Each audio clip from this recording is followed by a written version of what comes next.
As far as messed up TV dynasties go, where'd say the Luthor family runs villainous circles around the Carringtons, the Ewings and even the Kardashians. But on Supergirl, Katie McGrath's Lena Luthor has been bringing a jazzy new shine to a family name tarnished by maniac brother Lex and evil mother Lillian as a baller business mogul with a good heart and even better taste in pals. So now that Lena has bought Catco, what does that mean for her BFF-ship with Kara? Melissa Benoist here. Newly minted series regular McGrath shares some insider info on Lena's widening reach within the show, why she should never know Kara's secret, and what was up with that James-Lena moment in last week's opener. Congratulations on becoming a series regular. Like a lot of fans, when Lena started, I didn't know if we could trust this one. She was obviously of a bloodline that was questionable, but we're totally team Lena right now. Katie McGrath laughs. I love you. I'm totally team Lena right now, too. And you know what's funny? When I first signed on, I only read one script and had the same preconceived notions that everybody else did. You see the name Lena Luthor and think, okay, SHES the bad guy. Then, executive producer, Andrew Kreisberg sat me down and was like, no. This is the way it's going to be. And for me that was what was the most interesting part of her, that SHES, this person dealing constantly with not only the preconceived notions of her as a woman in power, but also her as a Luthor.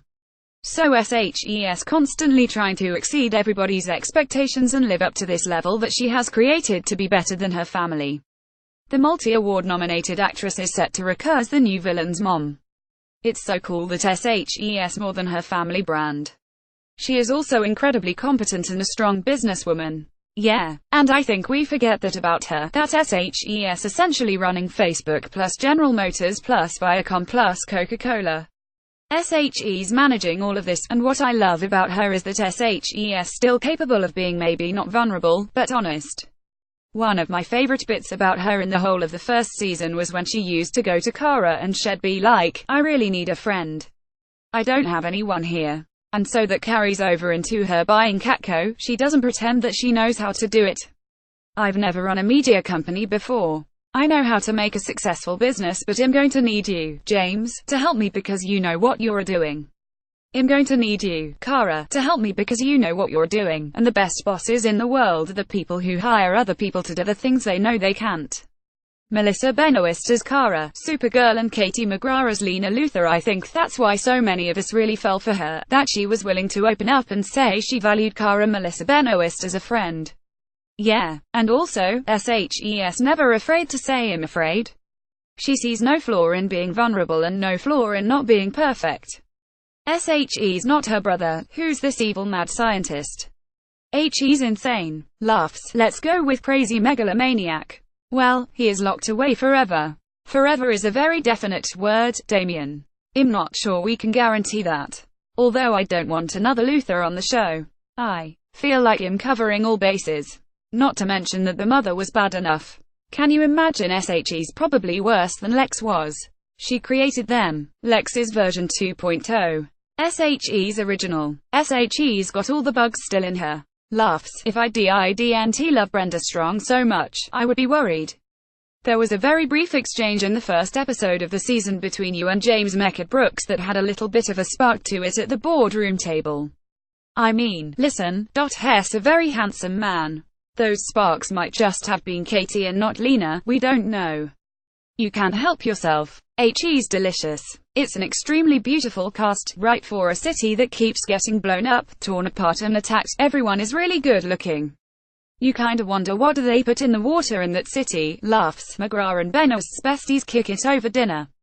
So what can you tell us about what is coming up for Lena? Where is this new company and this new role that she has gonna take her? Well, one of the great things about this season, and what I'm excited about is, now that SHES part of Catco, that has opened up a whole range of relationships for her and that whole new set of interactions. Kara is her best friend and she doesn't just have a personal relationship with her anymore. She has professional one, too. So that's another layer. And then she also comes into contact with James and all of these people there. Lena last season was slightly isolated. Not isolated from the story, she was very involved, but from so much of the cast and so many other things going on. Like the Dio. What happens there? I mean, come on. Laughs. Yeah, you haven't even seen what they've got going on down there. I walk through those sets and I am so jealous. This is the coolest set here and I am never filming on it.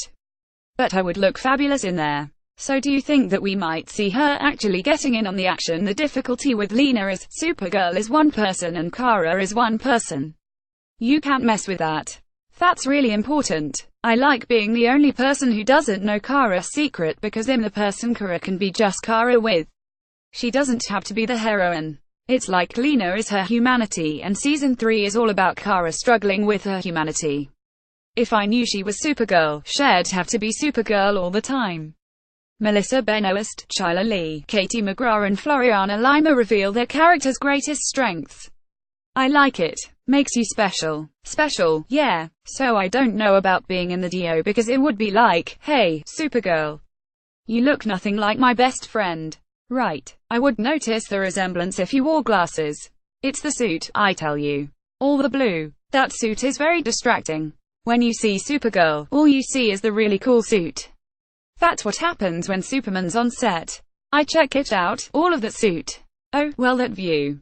Tyler Hoechlin is also a very, very handsome man. Isn't he actually? I think he's the closest Superman to the original 1950s All-American Good Boy comic book version.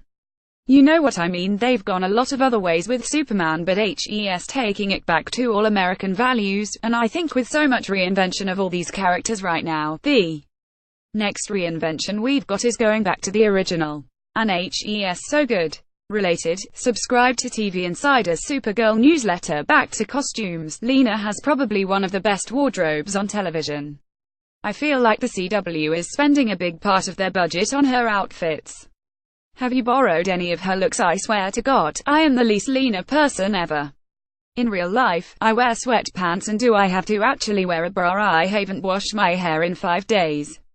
I was walking the dog today wearing a blanket. That is some swag. Laughs. I am so not my character. So you have no use for her outfits. I have absolutely use when I'm playing her because I feel like it's part of her. It's like armor for her. You know, if I, Katie, ran a Fortune 500 company, I'd be wearing tracksuits into work because fuck you, I'm the boss. Laughs. But Lena has to project an image of power and of control. It's one of those things about being a woman. In order to be taken more seriously, you've got to come out looking strong, and I think she's very aware of that. So it's sort of her superhero outfit.